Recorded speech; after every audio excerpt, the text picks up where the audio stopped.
Tuan-tuan, puan-puan, muslimin, muslimat yang dirahmati Allah, begitulah nak ceritanya rahmatnya Nabi. Mungkin saya nak tarik sikit perhatian tuan-tuan, puan-puan, muslimin, muslimat. Kalau nak bercakap tentang rahmatnya Nabi sallallahu alaihi wasallam, suka saya nak tarik perhatian sejak daripada awal lagi lahirnya Nabi sallallahu alaihi wasallam.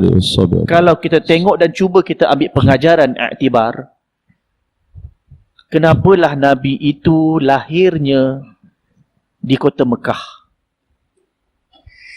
Sedangkan Mekah pada masa itu tak ada apa-apa yang special. Yang mana kalau kita tengok belah kiri dan kanan Mekah pada masa itu dah pun ada dua kuasa besar. Dengan kata lain, kalaulah nak shortcut, memang perancangan Allah nak naikkan Nabi sebagai tokoh pemimpin dunia, dah ada dua kuasa besar yang mana Nabi boleh tumpang. Di belah barat namanya Rom. Di belah timur namanya Parsi. Dua-dua ni kuasa besar. Sampai Nabi lahir pun dua kuasa besar tu tetap ada. Dengan bahasa lain, kalaulah, ni kalau yang tak baik, Allah nak bagi shortcut Nabi naik, lahir terus dekat tamadun Rom. Sistem, structure, semua dah ada. Terus naik kat situ. Benda dah ada. Berbanding dengan Mekah yang zero. Tak ada apa. Ataupun satu lagi di belah timur namanya Parsi. Pun satu kuasa besar. Pengajaran untuk kita. Antara rahmat yang Allah letakkan, kenapalah Nabi itu lahir di bumi Mekah yang gersang, yang kosong, yang tak ada apa-apa. Nak menunjukkan Islam memang agama yang hebat, dia boleh berdiri dengan sendiri. Dia tidak terpengaruh dan terikut-ikut dengan apa-apa tamadun, sama ada timur ataupun barat. Hebat. Rahmatnya hari ini benda itu yang sedang kita lalui. Kadang-kadang ada orang bila nak cakap tentang kemajuan ketamadunan, cepat sangat nak pandang ke timur. Sekarang juga ada yang terlebih sangat nak ke barat. Yang sedar tak sedar hilang jati diri kita umat Islam. Minta maaf kalau saya tarik sikit perhatian apa yang ada dekat tamadun Rom. Yang hebat pada masa itu. Rom yang jadi hebat sebab mereka berpaksikan kepada agama. Cuma agama mereka pada masa itu adalah agama Nasrani. Dan cabaran yang ada pada masa itu yang akhirnya mereka bergaduh bila bertembung sesama sendiri di kalangan agama Nasrani. Sebab tu kita pun dengar mazhab-mazhab mereka. Ada Ortodoks, ada Protestan. Atas nama nak memodernkan agama mereka, mereka bergaduh dan akhirnya jatuh. Minta maaf. Benda tu boleh tak nak berlaku kepada umat Islam? Tak pasal-pasal terlebih kita bertembung sesama sendiri. Pengajaran untuk kita ambil iktibar. Jangan ulang kesilapan yang sama atas nama agama. Lagi-lagi akhir zaman ini macam-macam timbul atas nama agama. Terlebih ketat, terlebih longgar. Yang lebih malang, kita bercakaran sesama sendiri menjatuhkan maruah dan kekuatan umat Islam. La haula wala quwwata illa billah. Jangan cepat sangat pandang dekat barat, dekat timur tengah. Kita tengok negara Iraq. Suatu ketika dulu, busuk tak busuk, ada satu tokoh besar namanya Saddam Hussein. Suka tak suka, Saddam Hussein ada suara. Minta maaf saya sebut. Hari ini siapa orang yang menggantikan Saddam Hussein? Silap-silap nak sebut nama pun kita dah tak tahu. Bertembung sesama sendiri. Syria berlarutan. Konon-konon sekejap atas nama Syiah lah, atas nama apalah. Akhirnya yang bercakaran Islam sama Islam. Amerika dah tak payah masuk. Dan tuan-tuan boleh tengok sekeliling sekali. Naikkanlah dekat belah-belah Libya. Dulu busuk-busuk ada nama Muammar Gaddafi. Sekarang Tak tahu nak sebut nama apa dah agaknya. Sebutlah semua tempat-tempat itu. Mesir. Busuk-busuk dulu Ustaz Don tak suka juga Husni Mubarak. Tapi akhirnya apa yang naik? Entah-entah kita pun dah tak tahu nak sebut nama. Semua orang suka kepada pembaharuan. Tapi hati-hati. Pastikan pembaharuan yang kita cita-citakan itu sama dengan pembaharuan yang dibuat oleh Nabi SAW. Itu asasnya. Jangan terikut-ikut dengan pembaharuan orang lain yang tidak ada kiblat, yang tidak ada hala tuju. Pastikan pembaharuan itu menguntungkan Islam, menguntungkan agama Allah. Sebab itu Ustaz Don cerita tadi, Nabi itu dijelmakan, diutuskan sepertinya melakonkan skrip-skrip yang ada dalam Al-Quran supaya kita nampak. Itulah yang diberikan analogi tadi, manual ataupun instruction yang kita dapat bila kita beli gadget. Beli handphone, beli kamera, ada. Cuma minta maaf kadang-kadang kita tak baca pun.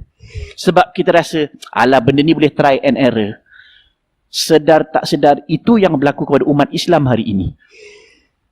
Apa masalah? Kita try lah tengok cara Jepun. Kita pandang ke timur. Dah bosan, dah gaduh, barat lah pula. Lepas tu kita dah tak tahu nak pandang ke mana. Asyik nak pandang kat orang sampai terlupa dalam diri kita umat Islam ada kekuatan untuk kita pandang. Untuk kita baca dan proven. Terbukti dah berjaya. Sebab itu di belah timur pula ada lagi satu tamadun yang juga menarik kalau kita nak kupas. Tamadun Parsi. Yang ni kenapa pula hebat? Sebab tamadun Parsi tertegak di atas logik, falsafah, pemikiran. Dan yang ini juga saya takut sedang menyerang umat Islam, termasuklah di negara kita.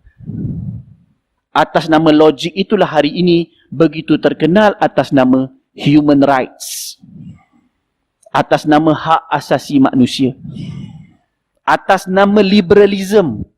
Semua benda nak dirungkai. Ustaz, dulu bolehlah, sekarang ni perempuan bekerja.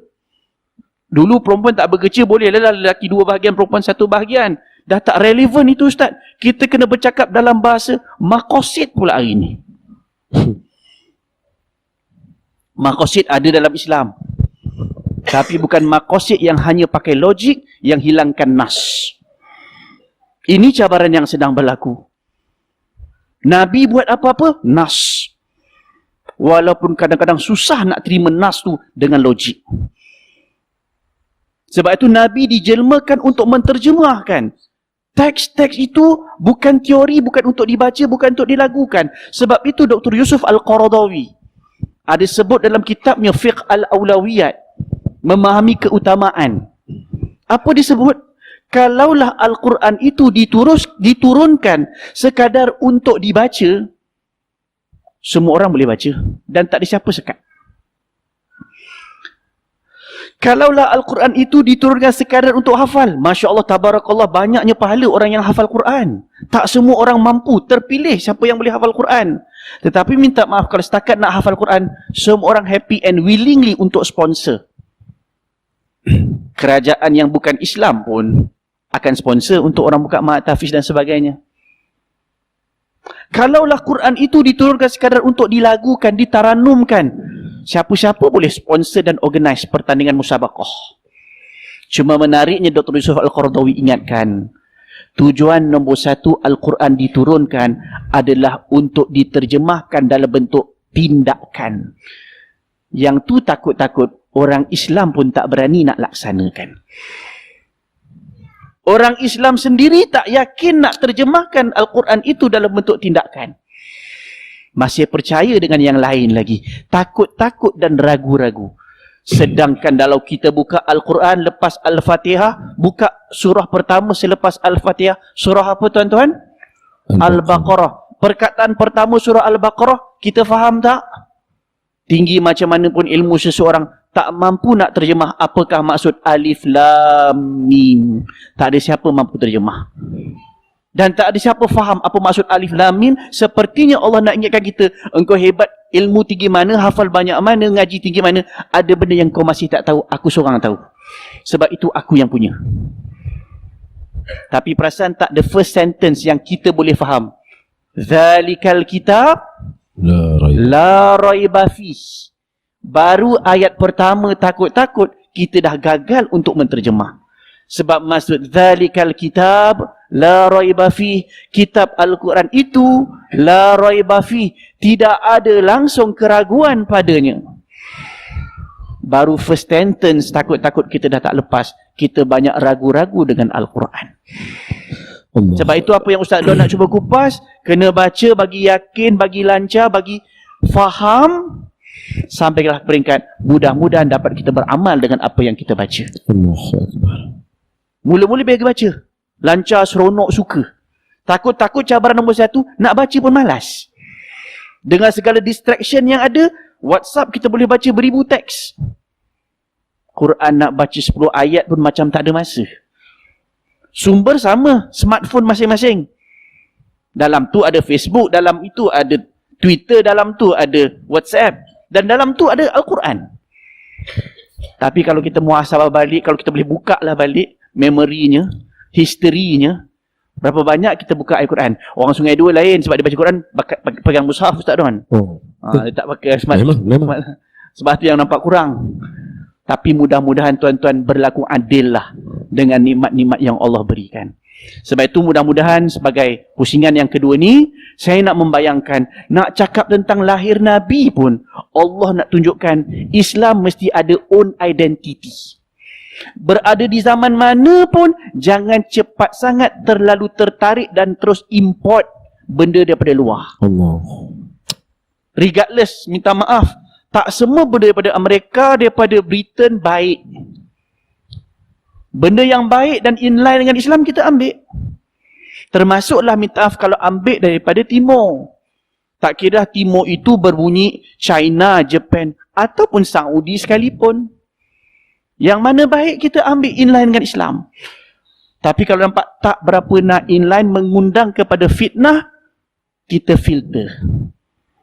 Itulah kebijaksanaan Nabi sallallahu alaihi wasallam. Sebab itu Mekah tidak tercemar dengan apa yang datang daripada timur ataupun barat. Walaupun akhirnya di bumi Mekah adanya tokoh-tokoh yang datang daripada luar daripada bumi Mekah bawa budaya-budaya baik daripada luar. Tetapi teras dan paksinya tetap dengan Islam. Sebab itu sebagai kesimpulan awal untuk pusingan ini, suka saya nak katakan alhamdulillah. At least tuan-tuan dan puan-puan muslimin muslimat, jangan lupa kita walaupun bergelar Melayu, di tanah Melayu, saya tetap yakin dan percaya Melayu Islam yang dulu-dulu sebelum didatangi dengan penjajah, Melayu Islam ini jati diri mereka adalah Islam. Contoh, biasa tak tuan-tuan dengar peribahasa orang Melayu? Ikut resmi. Resmi apa? Padi. Ke rasmi ceketiau dah sana? Ikut resmi padi. Makin berisi, makin tunduk. Apa maksud dia? Tanya orang muda. Pening budak-budak muda ni. Makin berisi, makin tunduk. Kacau. Makin kenyang, makin ngantuk. Itu cagut tiaw. Itu cagut tiaw. Orang Melayu Islam dulu-dulu aja makin berisi bukan kat sini. Atau makin berisi dekat poket. Makin berisi dekat sini. Ilmu. Makin berisi dekat sini. Iman. Percayalah, bila kita ikut sunnah Nabi sallallahu alaihi wasallam, isikan masyarakat dengan ilmu, isikan masyarakat dengan iman, akhirnya semua kita tunduk. Apa maksud tunduk? Merendah diri tak cukup. Itu Melayu. Orang Islam Melayu makin berisi dengan ilmu, makin berisi dengan iman, semua kita tunduk kepada Allah. Inilah caranya nak menyatukan umat Islam. Akhirnya kita bukan hanya tunduk sesama manusia. Manusia akan datang dan pergi. Tapi bila kita bersatu dengan Islam, bersatu dengan ajaran Nabi sallallahu alaihi wasallam, semua kita akan tunduk dan tunduk kita sama. Macam kita sembahyang isyak sekejap lagi. Kiblatnya sama, bacaannya sama dengan seorang pemimpin, semua ikut. Kita kadang-kadang tak kenal pun siapa imam tu. Dia muda ke, dia tua, dia orang Penang ke, orang luar ke. Tapi sebab dia imam, kita walak dengan imam tadi tu. Selagi mana dia sembahyang isyak 4 rakaat. Kalau terlebih dan terlanggar pada rukun, salah, wajib kita tegur. Dan akhirnya kita semua bersatu semua dalam masjid. Tak kiralah apa mazhab, apa aliran.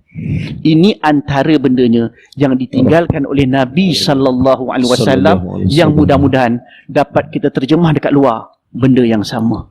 Supaya mudah-mudahan Islam yang kita pegang ini bukan sekadar agama yang cakap-cakap, tetapi kita terjemah dalam bentuk tindakan, insya-Allah.